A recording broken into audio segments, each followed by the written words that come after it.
আসসালামু আলাইকুম রহমতুল্লাহ। স্মার্ট কৃষিতে সকলকে স্বাগতম। বন্ধু সকল, আজকে আমরা চলে এসেছি আমাদের স্বপ্নের প্রজেক্টে। আমরা যেখানে এসেছি যেটি হচ্ছে হরিপুর থানার সাবের সিড অ্যান্ড এগ্রোর একটি নিজস্ব প্রজেক্ট। এই প্রজেক্টে আমরা আপনাদেরকে দেখাবো ইয়ারমালিক সিড কোম্পানির সুপার হট গাছের কোয়ালিটি এবং রোগবালাই সম্পর্কে কিছু আমরা আপনাদেরকে আপডেট তথ্য দেবো। আপনারা যে জাতটা দেখতে পাচ্ছেন এখন, এটি হচ্ছে ইয়ারমালিক সিড কোম্পানির সুপার হট।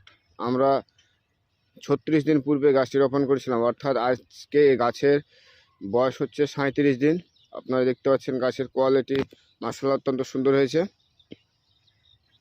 আপনারা এটি লক্ষ্য করুন, চলুন দেখতে পাবেন কি আমাদের কোনো গাছের পাতাতে মাকড়ের আক্রমণ নাই, গাছের পাতা কোনো কোঁকড়া নাই এবং গাছ অত্যন্ত সুন্দর হয়েছে। তাই যারা শীতকালে অর্থাৎ এই সময়ে সিজনাল মরিচ চাষ করতে যাচ্ছেন তাদের জন্য হাইব্রিড জাতের মরিচের মধ্যে সুপার হট প্রথম চয়েস হবে।